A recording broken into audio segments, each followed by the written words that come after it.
Welcome back. In the past several lectures, we have looked at how drugs are going to be metabolized once they get into the body, how they are administered, and the various consequences of administering it through various routes, and how drugs are excreted. We have looked at the fate of a drug once it is ingested into the body, and various aspects of ADME, which is basically absorption, distribution, metabolism and excretion. So, in this whole process, what we have done is we have started from how what are the major targets inside a cell to all the way to understanding pretty much what happens to a drug once you consume it. And all this process gives us a solid foundation about how to discover a drug. At this juncture, what we will look at the various processes by which one finds a lead. Okay.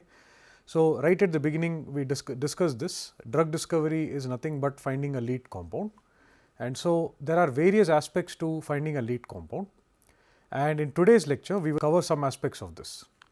Right.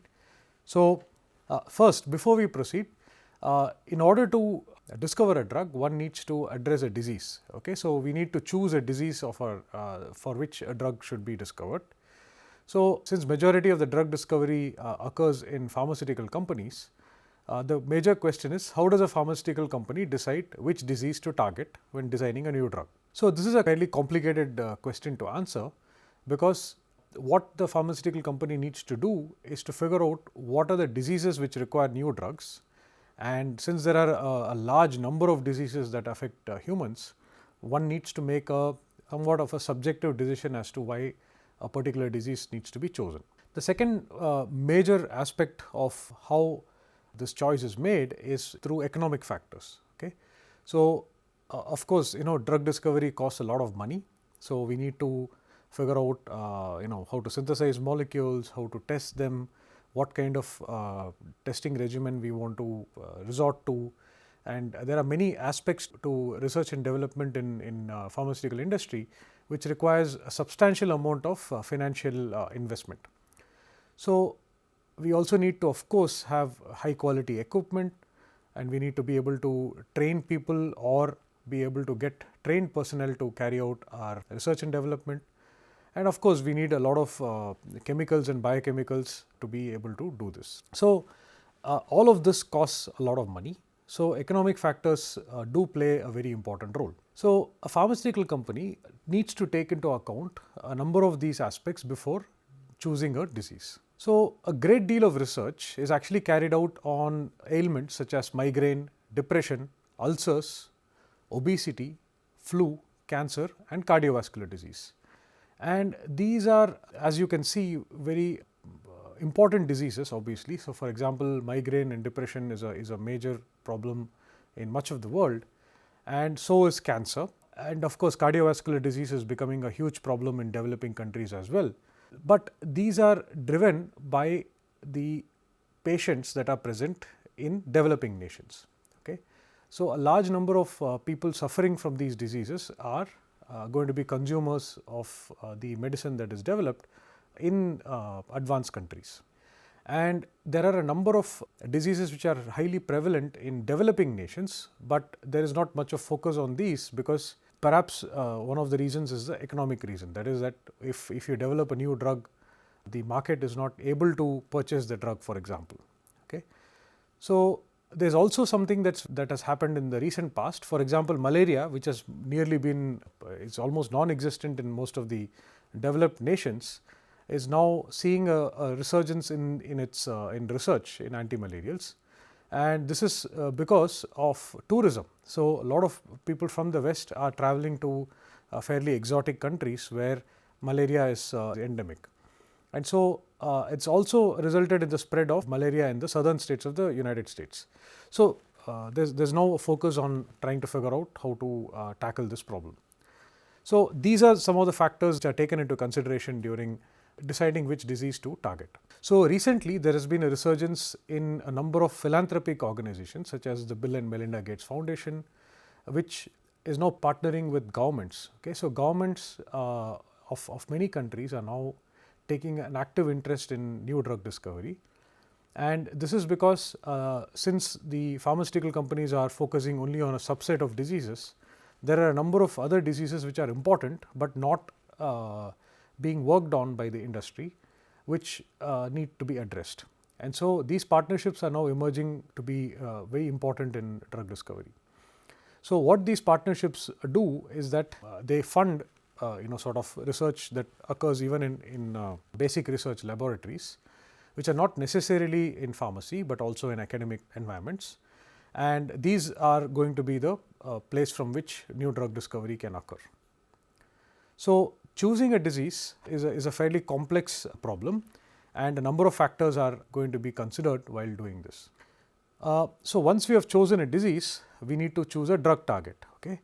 So, so here we need to find a suitable drug target. We have already looked at in fair amount of detail about what are the major drug targets. For example, we have receptors, or we have enzymes, or of course, we have nucleic acids.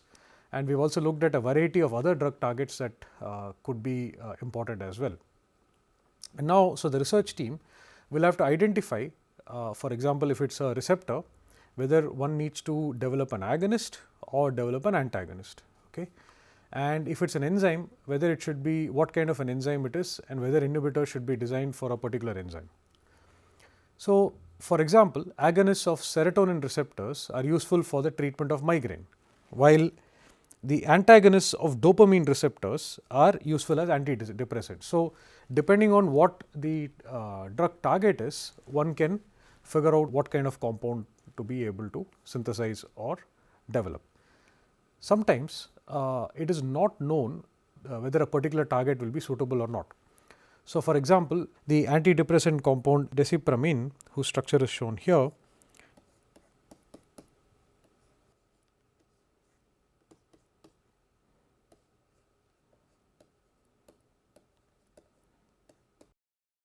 as shown here, this are known to inhibit the uptake of neurotransmitter noradrenaline from nerve synapses by inhibiting the carrier protein for noradrenaline. Okay. So, however, these drugs also inhibit the uptake of a separate neurotransmitter known as serotonin. So, the possibility arose of inhibiting serotonin because this has a very important implication in antidepressants.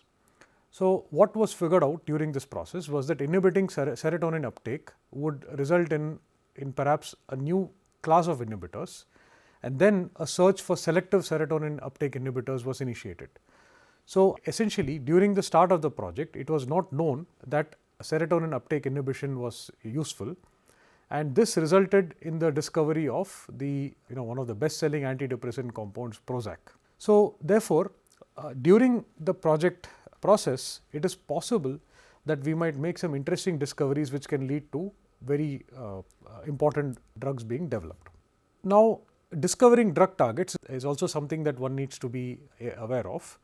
So, if a drug or a poison produces a particular biological effect, there must be a molecular target for that agent in the body. So, that can be fairly reasonable to assume, right. In the past, the discovery of drug targets depended on finding the drug first, right. So, for example, you had morphine, which was known to be an analgesic, and it was used for many generations, and it is known to be it's obviously a natural product that is derived from plants, but it just so happens to interact with the molecular target in the human body.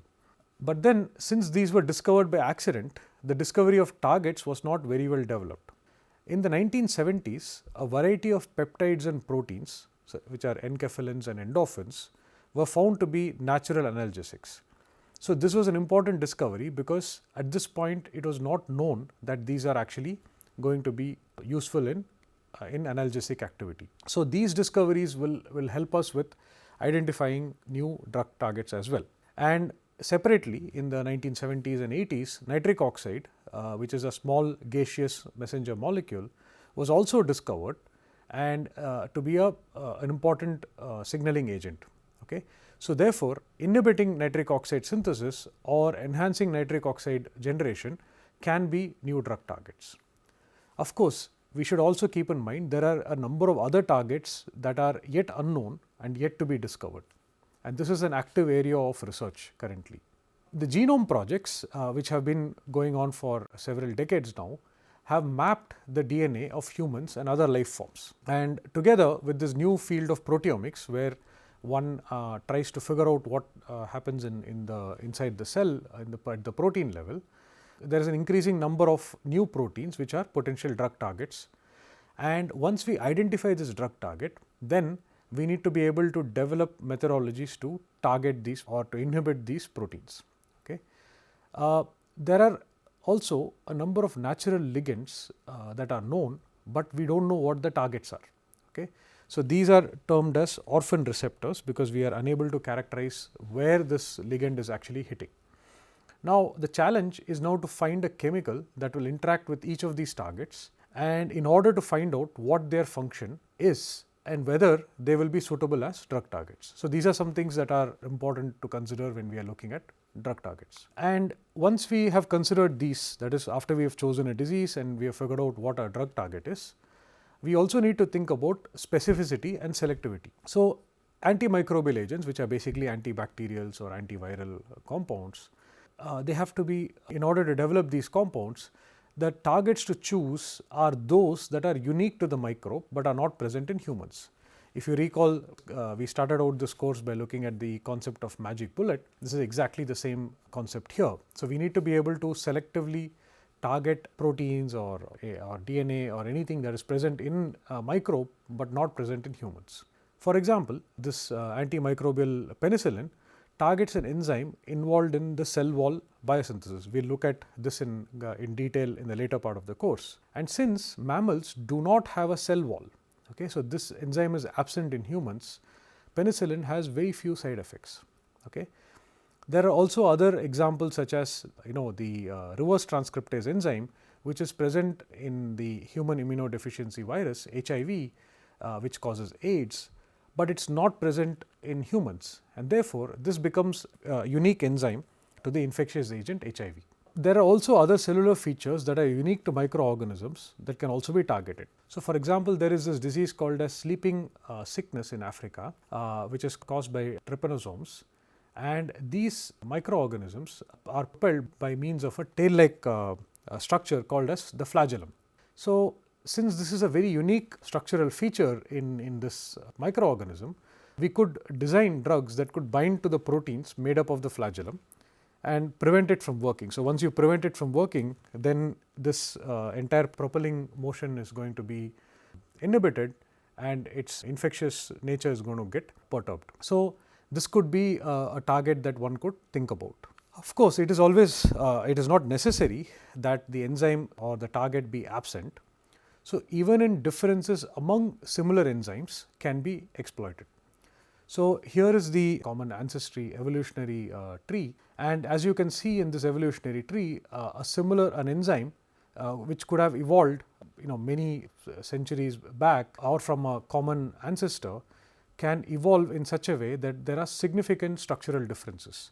So, the difference between a gram positive enzyme and the same enzyme in animals or the protein in animals could be quite significant. And so, there are multiple aspects to this. So, there could be an enzyme which has a fairly quite different structure, and this structure could manifest itself in the function also, but these differences in structure may not manifest in the function, which means that it can still play the same function, but it has a different structure. So, therefore, in this particular case, we can exploit these differences, structural differences, to develop new drugs. So, this is something that that is very useful in identifying drug targets. So, an example here is the antifungal agent fluconazole. It inhibits an enzyme known as fungal demethylase, which is involved in steroid biosynthesis. The human counterpart for this enzyme is also present, but the structural differences are quite significant that the antifungal agent is highly selective for the fungal enzyme. So, there are a number of other examples of bacterial or viral enzymes which are sufficiently different from the human equivalents, and some examples are dihydrofolate reductase and viral DNA polymerase. We will again look at some of these examples later on in the course, but suffice to say at this point that it is not necessary that the enzyme is completely absent. Even if the enzyme is fairly different in bacteria versus human, one could use this as a target. Now, after we have figured out the specificity of the target, we also need to figure out the specificity of the target within the body. That is, if the particular enzyme or receptor is present in all cells and in an identical manner, then once we administer the drug, it is going to hit all parts of the body, which is not desirable. So, within the body, among various cell types inside our body, we need to be able to have some selectivity. And this is very important because we do not want side effects to occur during drug administration. So, enzyme inhibitor should only inhibit the target enzyme and not some other enzyme. Now, there are receptor agonists or antagonists which we are proposing to discover or develop, should ideally interact with a specific kind of receptor, for example, the adrenergic receptor, but rather than a variety of different receptors. So, ideally, an enzyme inhibitor should also show selectivity between various isozymes of an enzyme. You may recall that isozymes are the structural variants of an enzyme that result from different amino acid sequences or quaternary structure. So, for example, there are 3 isoforms of nitric oxide synthase, which is the enzyme responsible for generating nitric oxide. Now, selective inhibitors of one of these isoforms, which is the neuronal nitric oxide synthase or nNOS, could be potentially useful in treating cerebral palsy and other neurodegenerative disorders. But it is an immense challenge to be able to figure out an inhibitor that selectively inhibits only this isoform, because if you inhibit the other isoforms, it can also be potentially harmful to the body. Similarly, receptor agonists and antagonists should not only show selectivity for a particular receptor type, but also receptor subtype. One of the major areas of research is to find antipsychotic drugs with fewer side effects. Okay. This is because traditional antipsychotic agents act as antagonists of dopamine receptors. However, it has been found that there are 5 dopamine receptor subtypes, and because of this, the traditional antipsychotic agents antagonize 2 of these, which is D3 and D2. But the D2 receptor is responsible for the undesirable Parkinsonian-type side effects of these currently used drugs, and so we need to be able to find a way to only hit D3 rather than D2. Lastly, we also need to be able to target drugs to specific organs and tissues. So, this basically means that, let us say we want to develop a drug for a specific area of the brain, we should be able to spare the rest of the body. Or if we want a drug to be sort of acting on the liver, we do not really want it to be being metabolized in other places or being active in other places. So, what we need to do here is that receptor subtypes are not uniformly distributed, okay, and they are often concentrated in particular tissues. So, for example, the beta adrenergic receptors in the heart are predominantly beta 1, whereas those in the lungs are beta 2. So, if we are able to design a compound that is able to modulate beta 1, then it is going to be activated predominantly in the heart, and while it will spare the lung. So, we need to be able to design drugs that will work on the lungs, for example, with a minimal side effect on the heart and vice versa, and both of these are possible if we are able to achieve selectivity. But attaining selectivity is very challenging, but is also important for drugs that mimic neurotransmitters. Neurotransmitters, as we have discussed previously, are released very close to their target receptors, and once they have passed on their message, they are quickly deactivated. So, they are either taken up by the cell or they are destroyed, right. And so, they do not have the opportunity to switch on more distant receptors. So, once the signaling is done, it is not going to go to and interact with a cell which is further away. So, therefore, only those receptors which are fed by live nerves are switched on. In many diseases, there is a transmission fault, okay. So, which means that there is a particular region of the brain which does not receive the signal, okay. So, for example, in Parkinson's disease, dopamine transmission is deficient in certain regions of the brain, although it is functioning normally elsewhere. So, if we can develop a drug that can mimic dopamine in the brain, then that would be very useful. However, once we give a drug or administer a drug such as this, what happens is that the drug acts like a hormone rather than as a neurotransmitter.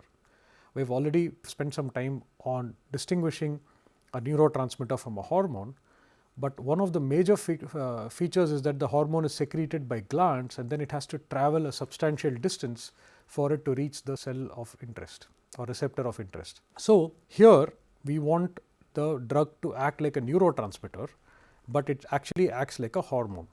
So, since it travels around the body to reach its target, it has a number of side effects that are undesirable.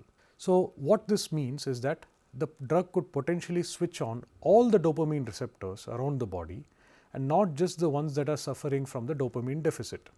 So, there are, as you can imagine, there are a number of side effects. So, the drug that we intend to develop must be as selective as possible for the particular type or subtype. Then we would be able to effectively target the affected area and reduce the side effects elsewhere in the body. Now, it is possible to identify whether a particular enzyme or receptor plays a role in a particular ailment. Okay. However, the body is an extremely complex system. So, for example, if if you are looking at this disease of hypertension, which is high blood pressure, there are a number of messengers, receptors and enzymes that are involved in this process. So, hypertension, for example, involves the beta-1 adrenoreceptor, the calcium ion channel, angiotensin-converting enzyme, which is ACE, potassium ion channels, angiotensin-2 receptors and so on and so forth. So, to treat this complex ailment of high blood pressure or hypertension, one needs to consider this entire complex system. Okay. So, looking at a phenotype, that means looking at reduction of blood pressure as the goal would be useful, but achieving selectivity is also going to be something that we would look forward to, because you could have drugs which are hitting particular targets rather than all of them. Sometimes drugs designed against a specific target become less effective over time, and this is because cells have a highly complex system of signaling and it is possible to block one part of it, but the system can be bypassed. So, the analogy that we are looking at is, for example, if there is a town center, let us say that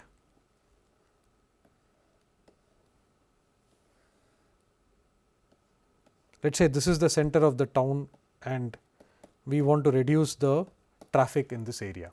Okay. So, what we would do is that there are three major roads that are connecting this area.